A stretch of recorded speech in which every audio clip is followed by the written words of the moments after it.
response video to, yeah, right, the monster. Anyway, this is just God of the Gap stuff, really. That's all this comes down to. There's no, they're just replaced God done it with it just is. So somehow it just is somehow a better than, some sort of thing, creator guy did it. But that's all this is. We can't know anything, we can't understand anything, we can't see anything, all our senses are lying. This is just such fucking drool. This is human drool. Exist, no. What does science tell me is around me? Matter, energy, and empty space. And matter, energy, and empty space can go for some further reduction. They don't phenomenally exist in and of themselves, except for as functions of each other. Well, they do, though, on our level of the, whatever you want to call it, the reality sphere. So it's like you could sit there and, again, the game metaphor, you could look at a board game of chess, and all the important constituents to playing chess are there. Now, it really doesn't matter what the photons are doing. It doesn't matter what the energy's doing, what all this other stuff is doing, all this quantum stuff. The pieces aren't going to leap around. Things aren't going to change. Nothing's going to break the rules of the game. The game is going to be able to be played by its rules, and there's no mystery science needed, no mystery influences, no anything. The mechanics of it are all there. They're all stable. The game is played. And it can be fully understood exactly what the meaning of it is when a pawn gets killed and when a bishop's in the right position and there's a three-quarter whatever zigzag maneuver that will, kill the king in 3 moves. Alright? So the game is played. That's the level of the universe we're sitting in. Alright? We understand the game we're playing. We can see all the squares, and we can see the players, and we can see the forces that influence them. So this is all just hokum. It's all just another God delusion, and that's all it is. And even these things don't necessarily exist, phenomenally speaking. Yeah, what does that mean? Phenomenally speaking, they don't exist. It just doesn't mean anything. Okay, we know all these things exist, okay? They are as functionally, even if they were made, even if it was all a matrix, it wouldn't matter because all these components exist. I sense them. I'm personally experiencing them. I don't need any more evidence than my personal experience. I mean, that's really pretty conclusive. It's like you people, you could get shot with an arrow or stabbed with a knife, and you'd be sitting there saying, well, we can't convict because I'm not sure I'm stabbed. Well, no, you're sure. Wake up. Smell the knife. They don't even exist, even if we accept them at face value. That mirror only exists, or it only makes any sense to me, because I'm a human being. I rely upon my eyes, and I have the idea that I want to look at myself or see things in that mirror. Well, that doesn't even make any sense. It has a functional physical premise with properties. It does things, okay, in terms of how it interacts with the environment. All the sense data we get is perfectly rational that these machines, these competitive machines, would acquire these tools. There's no energy left off the table.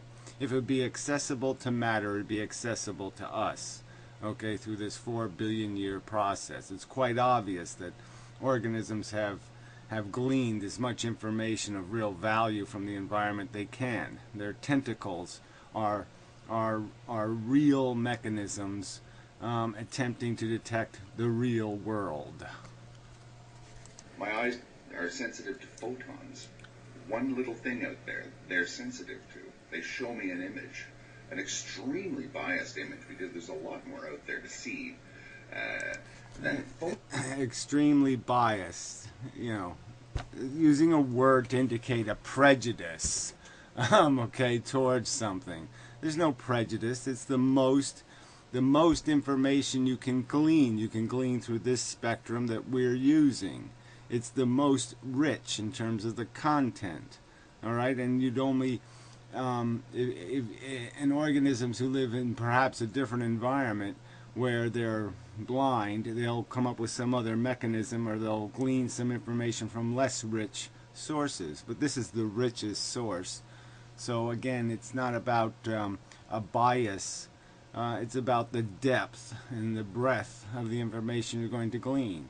So there's no bias here. This is just the biggest bucket to drink from. Photons, in terms of the things that I could be sensitive to, but Like what? Magic unicorn sweat?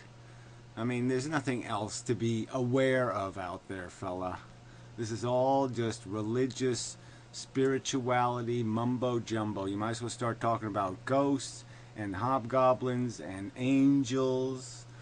Why not? Same difference. that's what my eyes are sensitive to. So my brain gets a biased image of what is actually out there. Yeah, again, use the word bias. It's not bias. It's not. It doesn't have every single piece of information available to us. Is not something we can access.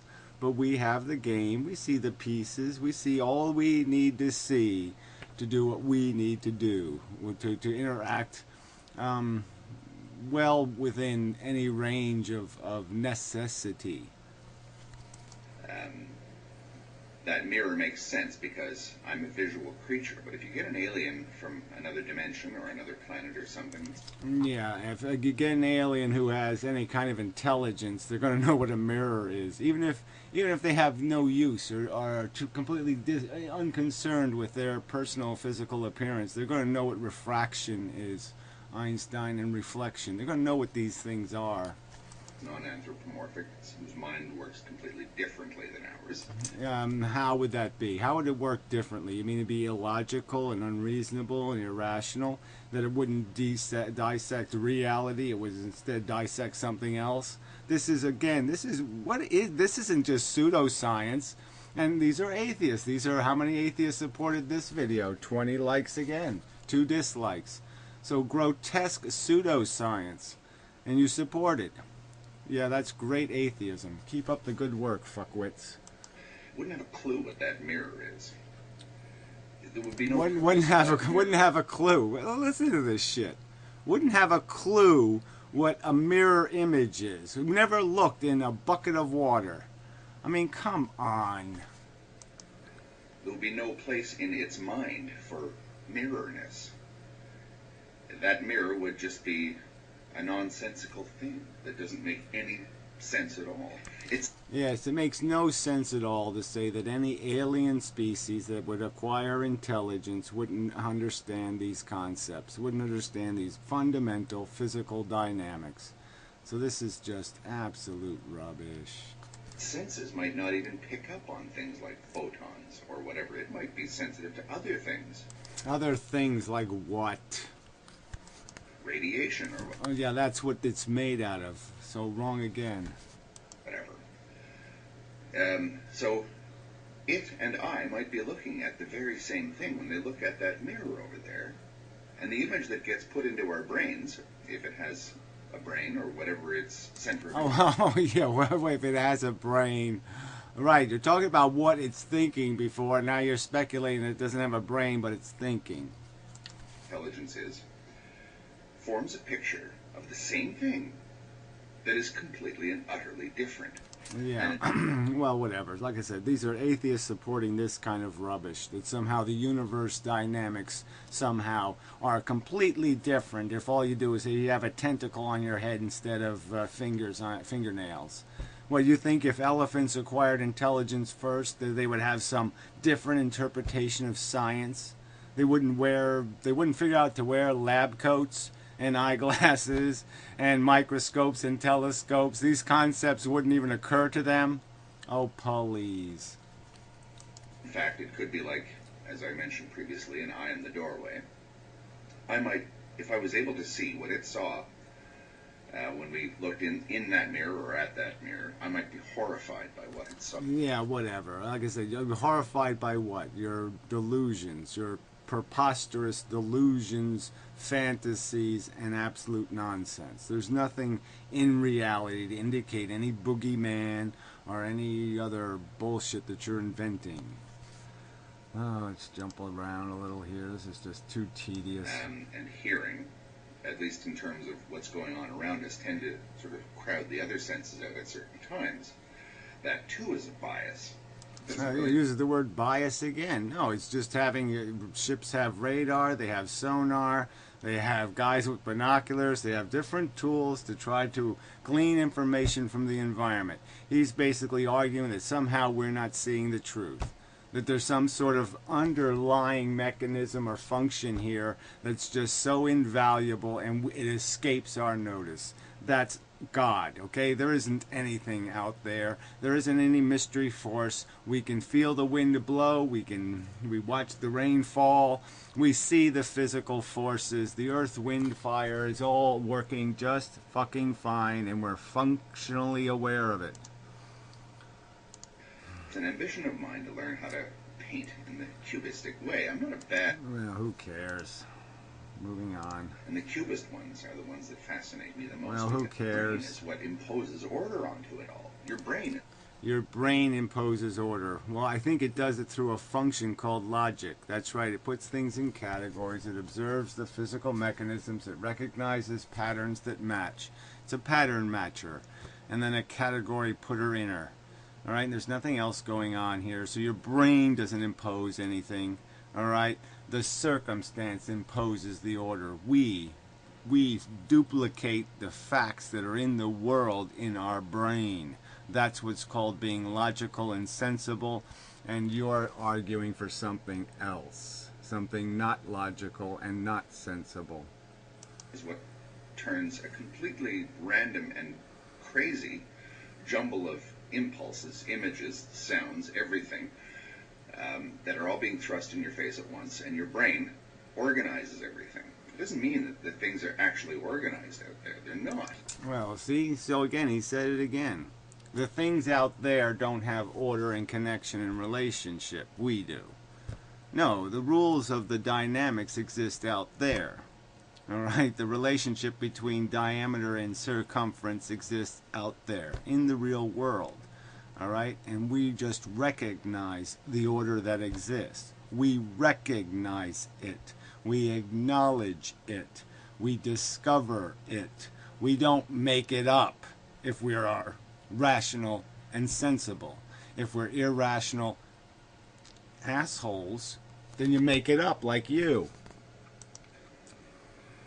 But your brain is the sort of bias that creates this. Now, this is why the bias from nowhere, the mystery bias. The bias that people are arguing about is your bias to get caught up in an addiction game created by a DNA molecule. All right, you're just being a good little Borgite. I'll say it again. I'd like to hear your response to that accusation, that you're just part of a Borg, a DNA Borg. Explain how you're not. I tend to think that the antinatalist view of the world is heavily biased, and so heavily biased as to be more or less useless. Because big giant accusation made out of nothing. But well, I'll listen to the because, of course, because that'll be interesting. But biased by what? That's right, a value determination. One gleaned through personal sense data. If you prick me, do I not bleed, kind of thing. And so yeah, it's just the rational layout of the duping of the human race by its own preposterous ego is quite detailable. The whole syndrome of your addictive nature is quite detailable. We're not playing any tricks here or any games with the cards. They're right there in front of you, and you don't acknowledge any of those facts. You just keep playing with your bucket of swirly colors, and you keep saying, there, I see my grandma. Oh, there, I see Jehovah. That's all you're doing. You're just looking into clouds and seeing what you want to see. What you see when you look around you isn't what is actually there. It's what your brain imposes on what's around you. Right. Imposes through what? Logical process. Again, it imposes on me the restraint that I'm not allowed to look at the clouds and believe they're real fluffy things and little fluffy, happy blah blah blah, that are going to take care of me, or that I'm immune, or that I'm protected, or that I'm safe, or that I'm playing a rational game with rational beings. No, I'm not allowed to just say all that mumbo jumbo and believe it, because I'm restrained and constrained by logic. Yeah, that's my bias. I'm constrained by rationality.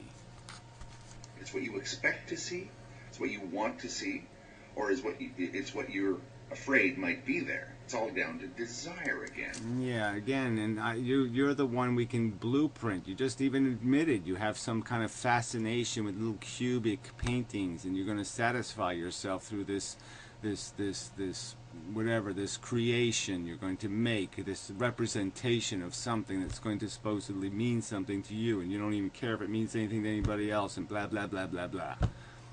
You can't see how that's just your psychology whacking off. Desire, as so many ancient Eastern scriptures say, is what creates the universe. Well, geez, so it's not even the God of the gaps now. Now it's some overt. We're supposed to take that seriously.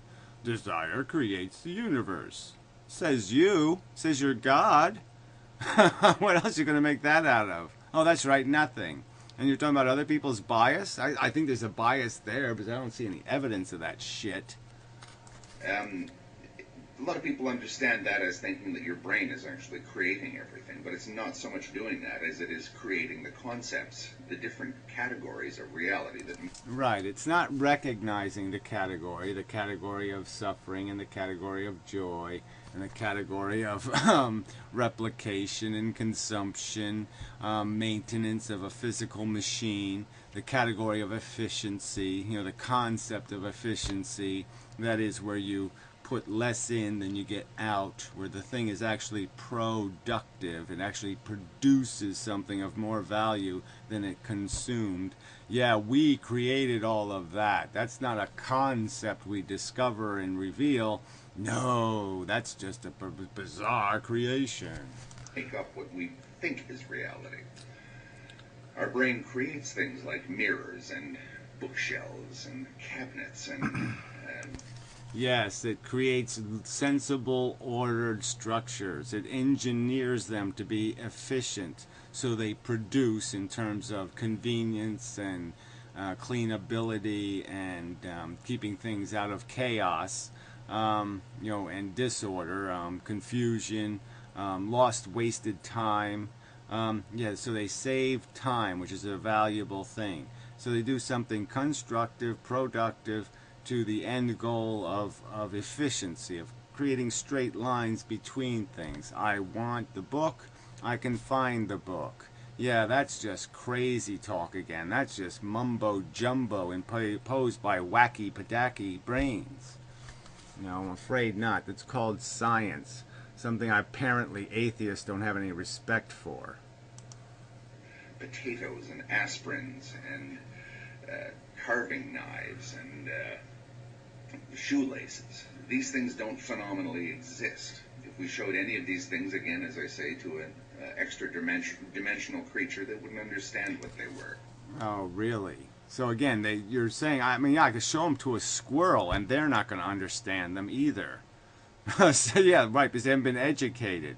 But an educated brain is not going to have any problem figuring out what it is. I could go to an alien planet and they could have some bizarre looking device, and I could say, oh, I get it, that's right, they have that giant frickin' 40-foot tentacle, and they use this to support it when they sleep so they don't drown because they sleep in muck. We could figure it out pretty easy. Whatever reality they get is put on it by us. Again, put on it by us, right, by doing just logical, rational equations, looking at the environment, understanding what something is. That's a plant, that's a sentient organism, it has a brain, blah, blah, blah. You're doing that simple discovery, categorization, label, organization. Yeah, that's somehow a corrupt and stupid thing to be doing. What we should do is just keep it all mishy-mushy and just go blab. Green, but it's not really green because green's an illusion. So yeah, we should just waste our time trying not to recognize what things are, trying not to put them in the obvious categories they belong in. Why? Oh, that's right, to escape. To escape from reality into a diluted universe where everything is just fine. Because you can't recognize anything, you can't see anything. I mean, it is, yes, you are the monkey. See no evil, hear no evil, think no evil, speak no evil, do no evil, do nothing. Turn your senses off is what you might as well be doing. I mean, you're even worse, really, right? Because yeah, it's not that you're still going to say have senses, but blind them to logic. Desire is real, but we've got to understand what it is, what desire is actually doing. Desire is taking a jumbled mass of everythingness, the entire universe, and creating an order out of it. Oh, I'm sorry. That doesn't have anything at all to do with desire. Desire is nothing to do with recognizing and ordering. It has to do with demanding. It has to be with defining, okay, things that don't really exist. That's where the bias exists. Okay, you said the word bias like 4 times, and this is the word that's loaded with bias. Is this word desire? So you're just a preposterous fail. Which the brain is imposing upon that chaos. The brain does that to absolutely everything. Well, it doesn't do it to absolutely everything, and it's not the brain. Again, what do you think the brain is? The brain is a logical, cognitive machine that is attempting to duplicate inside itself an accurate picture of reality. And if you have an accurate picture, that's right, it will modify your desires because you'll understand, you'll be able to imagine consequences. So if you can say, well, I'm hungry for apple pie, but I just realized this creepy guy made the pie, so maybe I better not eat it because he doesn't think there's a thing called logic, and he just throws rotten apples into the pie all the time. So yeah, I'm not going to eat his pie. The brain does that in terms of value judgments on reality itself. Is reality good? Is reality bad? Reality... Oh, most brains aren't even coming close to that question, okay? They're just too preoccupied in their selfish bullshit. And unfortunately, the ones who do a little intelligent thinking have realized it's a bad story and are deciding to make up a new one. You know, a new God delusion. God of the gaps. Yeah. Is neither. Reality is whatever this says it is. Well, again, it's you can say that we're not accurately describing the circumstances that exist, and that's your prerogative. You can diminish the functionality of our brain in recognizing reality, but I say bullshit to that. They're just colossal bullshit, and I say bullshit to all the atheists who are basically letting this guy trash 10,000 years of discovery. Which is why I have conclusively come to the conclusion. There's a tautology for you. That depression is an illness beyond any shadow of a doubt. It's whatever. So this has something to do with something again, right? So it's not reasonable for our emotional psychology, which is dependent on deriving our pleasure from securing the well-being of ourselves and loved ones, kind of thing. It would be wrong of us to extend our empathy and say in slave times to be depressed at the circumstance you see out your back window. I mean, if a child at 7 years old was to ponder as he looks out the window at the field slaves and ponder their humanness because he knows little Bubba Boo, you know, one of the little slave children, and he sees his curious eyes and he has this great conversation and he's such a loving and generous kid, and he's pondering why am I in a comfortable room and why are they in a dirty field dying? And he ponders it. But that's a crime. That's a crime to do that because that might make him depressed. Fuck you. an illness because depression has nothing desirable about it. Oh yeah, it has something desirable about it. The desire for a reasonable, sensible game to play. It desires justice and fairness and decency and respect. Things you won't give in any quarter whatsoever. You're a selfish fuck who does whatever he wants.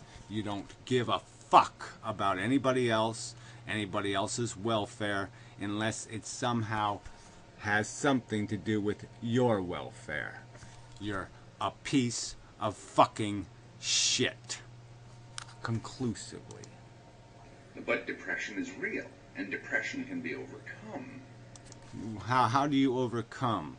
If I'm sitting out that window and I'm looking at that circumstance and I see the injustice, I see the futility, I see the harm, I see the pain, I see the suffering, I see the threat to my best friend's welfare, how do I overcome it?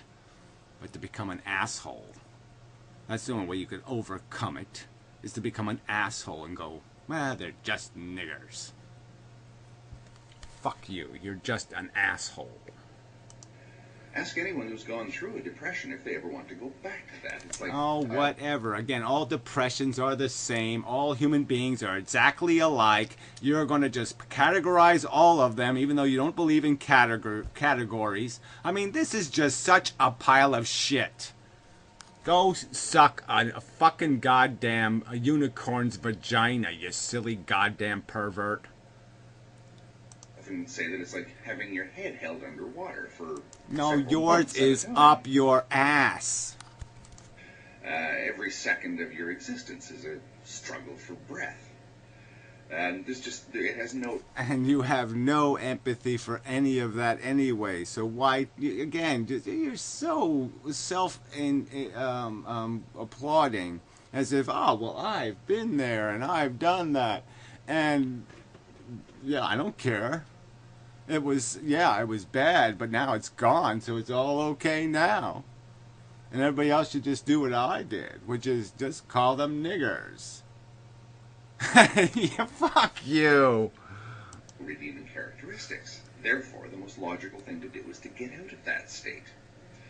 Because, again... Yeah, right. The logical thing to do is not to correct the problem, the thing that's causing your depression, which may well be a realization that life is futilely stupid, harshly brutal, completely unjust, unaware of the word fairness at all, and that assholes like you are attempting to perpetuate that broken game aggressively.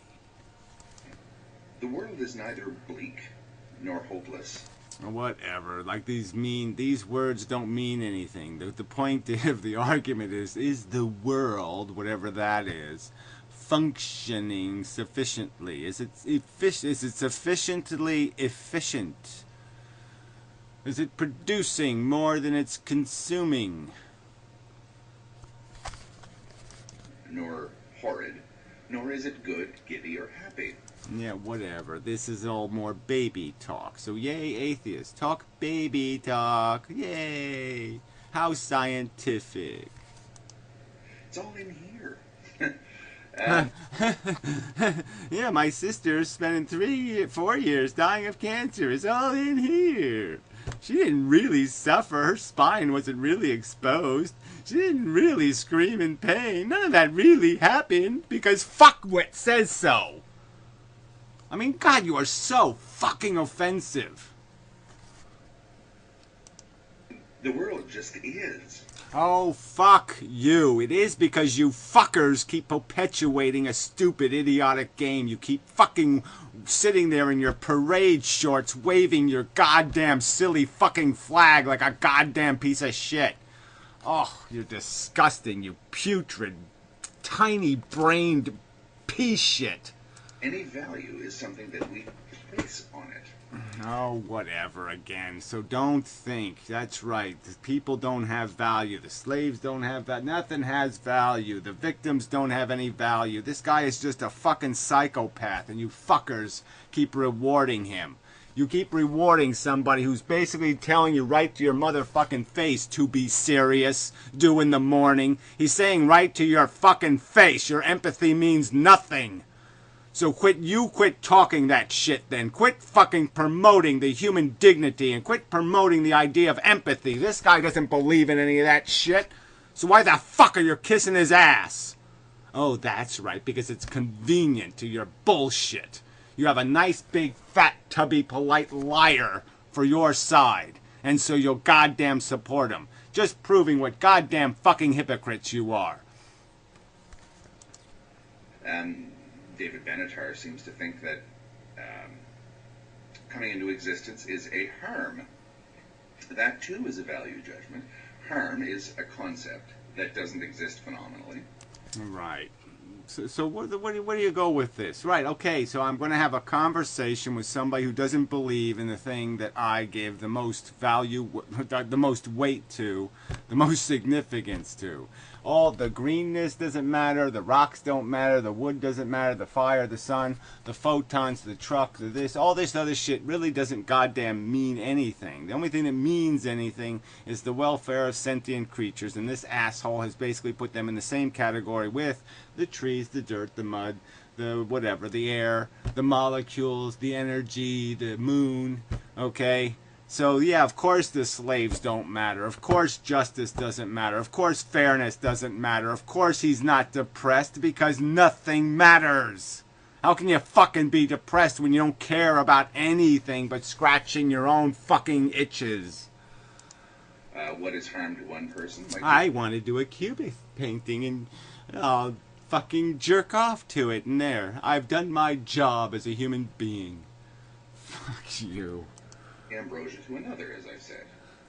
The difference is not... All right, it's all made up. There's no such thing as a real crime. Right. I mean, this is just such...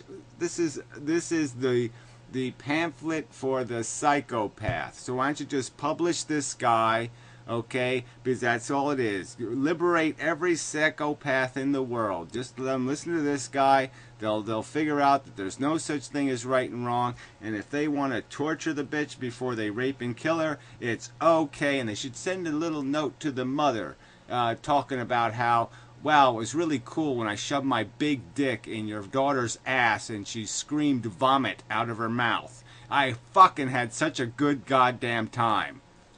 Fuck you, you crazy fuck.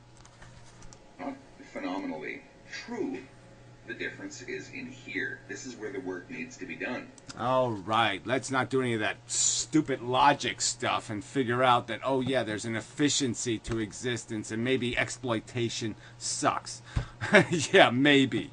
Just maybe. It's not a question of just eliminating sentience. That's not going to do it. Well, I'm afraid that is going to do it, so that's just the silliest thing I've ever heard. Yes, don't the only way you can make harm, the only way you can make a mess is to have a sentient retard. The thing is to abolish harm in here. Well, there you go. So that's your strategy, people. That's how you'll get justice in the world, is just to make it up in your brain. Brav the fucko. That's how you deal with antinatalism and its sort of orphan twin, depression.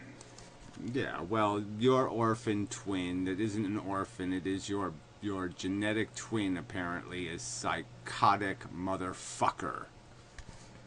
Bundy. If the world is a bleak place, it's not because it's phenomenally bleak.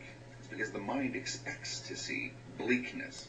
All right. No, the mind expects, we already stated what the mind expects, but yes, concepts like fairness and justice and accountability and honesty and truth, these are the things logic says are good things. And we look at the world and we say, oh, there isn't any of that. You don't get what you deserve. Well, that doesn't make any sense. Why would a logical being play a game where it doesn't get what it deserves or what it earned? Why would it go to an Olympics where winners don't get the gold medal?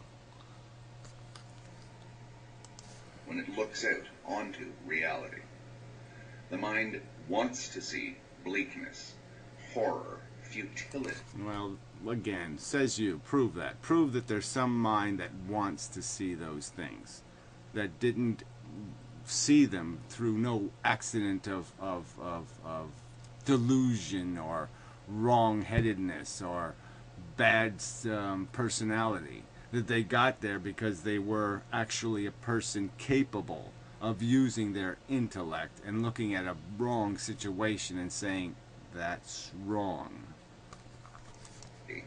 And agony when it looks out onto the phenomenal world.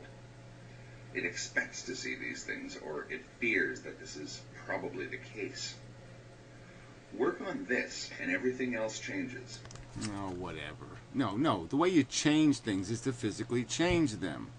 Again, so this is just such bullshit. Just make up your own reality, and therefore it's okay. So just pretend there's justice, pretend there's fairness, pretend people get what they deserve, and then you can just live your little selfish life all happy-pappy. So that's what all you people are thumbing up, but you're too stupid to realize that's what you're fucking endorsing. All right? And so your replacement, the atheist replacement for God delusion, is the happy-pappy Teletubby delusion. Bravo the fuck-o. You're doing such honor to 10,000 years of scientific discovery. Great work, fuckwits. I suppose, again, we can rely upon desire even to do that. If we feel bad, the desire to feel better is a desire in and of itself. You're riding the tiger of desire, as it were, to get from the bad state to the good state. You know, this isn't even a reasonable definition of desire. Desire has most to do with basic functional biological imperatives, delusions of our psychology intended to make us function in an environment. Cheetahs chase because they desire, okay? So let's not play games here. Shit for brains. Desire is not something we construct intellectually. We can only modify the crude desires we're provided by nature into something a little more eloquent. The preferable state. And no, I'm not talking about fooling yourself or blinding yourself. Oh, yes, you the fuck are. There's no other way to interpret anything you said for the last 10 minutes and 41 seconds than to say be fucking self-deluded. To what's going on out there. What I'm saying is, what's going on out there might not be what is, or what you see might not be what is actually going on. Well, if that isn't a whitewash, what the fuck is? Okay, so the slaves aren't dying. Little Bibbly-Boo Bob, my friend, isn't going to die because he's not going to get medical care. He's going to live a perfectly fine life and go to school and have a great life.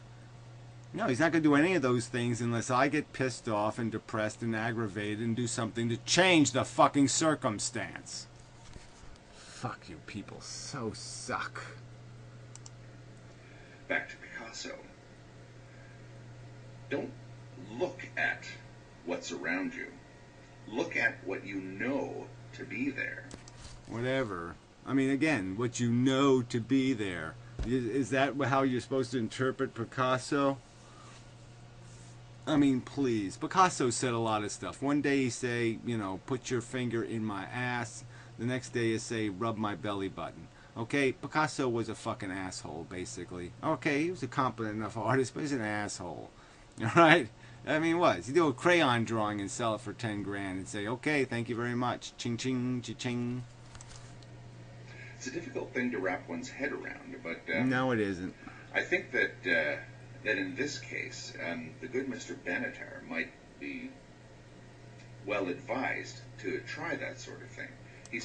Well, the good Mr. Andy might try to pull his head out of his ass for a little while and actually realize that nothing changes if people are acquiescent to it. If they just sit around and say, it's all okay because there's magic goodness I'm not seeing. There's a good context of the magic. The magic fairy godmother, she's taking care of it, so it's all okay, so I won't worry. Maybe the good Mr. Andy is a fucking dumbwit. Placing value judgments on existence, on harm, on all this sort of thing, which at the end of the day are nothing but value judgments, nothing but projection. Yeah, right. So there's no rational conversation, is there? No, let's just have the fucking war, okay? The people who believe in harm and the people who don't believe in harm. Let's have a fucking war.